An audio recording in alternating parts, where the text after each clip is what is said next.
नमस्कार दोस्तों, स्वागत है आप सबका हमारी एजुकेशन क्लास में जिसका नाम है प्लास्टिक प्रोसेसिंग और मैं हूं आपके साथ दीपक चौहान। जितने भी लेक्चर हमारे आते हैं, अगर आप लोगों ने वो नहीं देखे हैं तो सबसे पहले आप लोगों को उन्हें देख लेना है ताकि आने वाले जितने भी लेक्चर होंगे या फिर आज का जो लेक्चर है उनसे उन्हें आप कोरिलेट कर सको। तो चलते हैं आज के लेक्चर की तरफ। उससे पहले आप लोगों को क्या करना है, सबसे पहले वीडियो को लाइक कर देना है, दोस्तों को शेयर कर देना है और चैनल पे अगर आप लोग नए हो तो चैनल को सब्सक्राइब कर लेना है ताकि आने वाले जितने भी लेक्चर होंगे उनकी जो नोटिफिकेशन है वो आप लोगों को टाइम टू टाइम मिलती रहे। लास्ट लेक्चर में हमने प्लास्टिक प्रोसेसिंग की जो डेफिनेशन थी वो देखी थी और कौन कौन सी मशीनों के द्वारा जो प्लास्टिक प्रोसेसिंग है वो की जाती है उसके बारे में भी डिस्कस किया था। और दूसरा, जो कितने प्रकार के प्रोसेस हैं जो प्लास्टिक फील्ड को आसान बनाते हैं या प्लास्टिक जो प्रोडक्ट बनते हैं उनमें वो अहम भूमिका अपने अदा करते हैं, रोल अपना निभाते हैं। आज के लेक्चर में हम लोग देखेंगे इंजेक्शन मोल्डिंग के बारे में। हमने देखा था कि एक प्राइमरी प्रोसेसिंग थी और सेकेंडरी प्रोसेसिंग थी और टर्सरी प्रोसेसिंग, तीन प्रकार की प्रोसेसिंग हमने देखी थी। फर्स्ट टाइप की जो प्रोसेसिंग थी उसमें सबसे ऊपर हमने मशीन देखी थी इंजेक्शन मोल्डिंग प्रोसेस। और आज हम इंजेक्शन मोल्डिंग प्रोसेस से स्टार्ट कर रहे हैं और हम धीरे धीरे करते करते सभी जितने भी प्रोसेस हैं प्लास्टिक इंडस्ट्री में यूज़ होने वाले हम सभी को कवर करेंगे। तो सबसे पहले हमें देख लेना है हिस्टोरिकल बैकग्राउंड। जो इंजेक्शन मोल्डिंग मशीन होती है उसका हिस्टोरिकल बैकग्राउंड क्या है।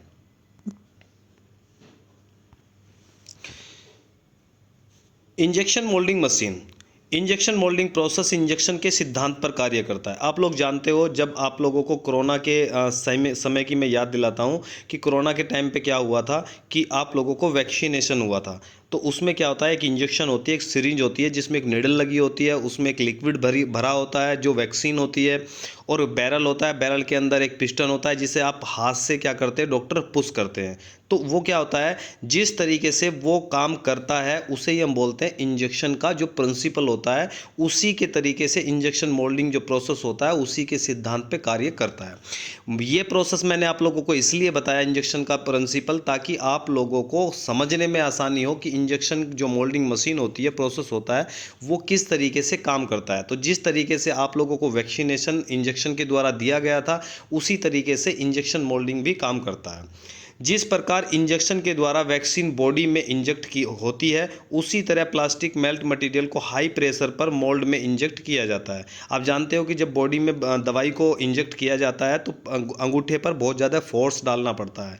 क्यों? क्योंकि निडल जो होती है उसका जो होल होता है, डाया होता है, बहुत छोटा होता है ताकि प्रेशर से जो वैक्सीन है वो नसों के अंदर चली जाए। उसी तरीके से मोल्ड में जब मटेरियल को मेल्ट करके भरा जाता है तो उसका प्रेशर भी रखा जाता है, हाई प्रेशर रखा जाता है, इसलिए इसे हाई प्रेशर प्रोसेस भी कहा जाता है। हमें कितनी चीज़ मिली? पहली चीज़ हमें मिली कि ये इंजेक्शन के सिद्धांत पर कार्य करता है, पहली चीज़। दूसरा, ये हाई प्रेशर प्रोसेस होने की वजह से इसी का नाम भी क्या पड़ गया, ये एक हाई प्रेशर प्रोसेस है जिसका उपयोग प्लास्टिक प्रोसेसिंग क्षेत्र में सरल व जटिल संरचना या स्ट्रक्चर वाले प्लास्टिक उत्पादों के निर्माण में किया जाता है। इसमें थर्मोप्लास्टिक रॉ मटेरियल को उच्च ताप पर गर्म करके व उच्च दाब पर एक सांचे के द्वारा आकार देकर ठंडा करके सेमी फिनिश्ड या फिर फिनिश्ड उत्पाद में आसानी से परिवर्तित किया जाता है।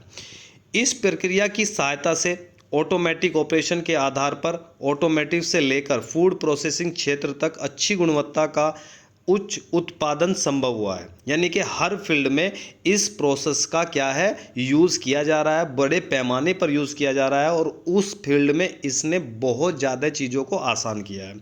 पिछले कुछ वर्षों में विनिर्माण क्षेत्र का इसने चेहरा ही बदल कर रख दिया है। आज आप जानते हो कि प्लास्टिक का स्कोप कितना ज़्यादा है। इंजेक्शन मोल्डिंग प्रोसेस से निम्नलिखित रॉ मटेरियल को प्रयुक्त किया जा सकता है, प्रोसेस किया जा सकता है। थर्मोप्लास्टिक मटेरियल आप इंजेक्शन मोल्डिंग प्रोसेस में चला सकते हो। रबड़ के जो प्रोडक्ट है वो आप इसमें यूज़ कर सकते हो। इलास्टोमर है वो भी आप इसमें बना सकते हो। थर्मोसेट है वो भी आप इसमें बना सकते हो, कुछ स्क्रू में चेंजेस करने के बाद में। फॉर्म्ड प्लास्टिक है वो भी इसमें बनाई जा सकती है। अब बात करते हैं हिस्टोरिकल बैकग्राउंड की, और जो इसका हिस्टोरिकल बैकग्राउंड है वो बहुत ज़्यादा इंटरेस्टिंग है। आज से पहले आप लोगों को ये किसी ने नहीं बताया होगा, आज हम डिस्कस करते हैं। बात क्या है, 19वीं शताब्दी से पहले आपने सुना होगा कि हाथी दांत जो था उसका व्यापार आज भी होता है। कहीं आप थाईलैंड में बात करोगे तो थाईलैंड में हाथी दांत पर काफ़ी सारी मूवी भी बनी हुई है कि हाथी का किडनैप किया जाता है, फिर उनके दांत जो थे वो शिकारियों के द्वारा उखाड़ लिए जाते थे, काट लिए जाते थे। तो हाथी दांत से कई प्रकार की वस्तुएं जैसे पियानो की चाबी, सजावटी सामान, कंघी आदि का निर्माण किया जाता था। ये 19वीं शताब्दी की बात है, क्योंकि इनसे बनी वस्तुएं कठोर, सुंदर व चिकनी सतह वाली हुआ करती थी। इनका व्यापार भी हुआ करता था। 19वीं शताब्दी में हाथी दांत की बढ़ती मांग, भाई जब हाथी के दांत की मांग बढ़ेगी तो हाथी कई बार क्या हमला करते थे, तो हाथियों को मारना भी पड़ता था। तो ये सारी जो घटनाएं थी वो कहीं ना कहीं देश में हो रही थी, जंगलों में हो रही थी, और ये जब मांग बढ़ रही थी तो हाथी का जो शिकार था वो बढ़ता जा रहा था। ये बड़ी जटिल समस्या सामने सरकार के, या हर देश में जहाँ पर भी हाथी पाए जाते हैं वहाँ ये समस्या बढ़ती जा रही थी। हाथी दांत की बढ़ती मांग व घटती आपूर्ति। अब जब आपूर्ति आपूर्ति घटेगी, सप्लाई किसी चीज़ की घटेगी और डिमांड बढ़ेगी तो रेट तो क्या हो जाएंगे, महंगे हो जाएंगे। ने इसकी कीमतें बढ़ा दी थी इत्यादि। अत्यधिक शिकार के कारण हाथी दांत का संकट बढ़ने लगा था, जिसे इसका विकल्प खोजने की आवश्यकता हुई। अब जो गवर्नमेंट है, अगर किसी भी तरह की परेशानी देश के अंदर आ रही है तो गवर्नमेंट क्या करती है, कई बार प्लास्टिक जो प्राइवेट सेक्टर होता है उसका भी सहारा लेती है, बोलती है कि हमें इस चीज़ की रिक्वायरमेंट है, अगर आप इस चीज़ को बना कर देते हो तो हम आपको इतना इनाम, या फिर इस चीज़ को हम आपसे क्या कर सकते हैं, परचेज कर सकते हैं, खरीद सकते हैं। बात है 1969 में। अमेरिका की फिल्म फिल्म कोलेंडर नामक एक बिलियर्ड उपकरण बनाने वाली कंपनी ने एक प्रतियोगिता का आयोजित किया। ये कंपनी थी जो क्या बनानी थी, बिलियर्ड उपकरण बनाती थी। जैसे आप लोगों ने देखा गोल्स वगैरह होते हैं जो एक तरीके से खेले जाते हैं, एक स्टिक होती है कुछ इस तरीके की, हॉकी के आकार की होती है, बॉल को गड्ढे में डालना होता है, ठीक है।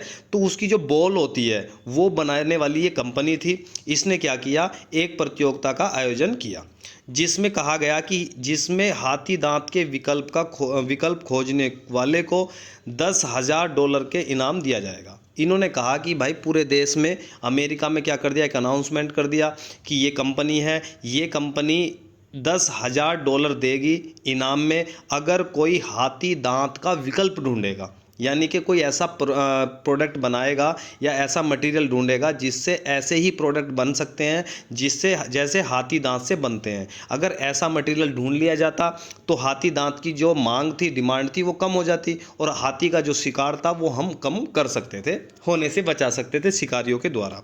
तो ये घोषणा हुई।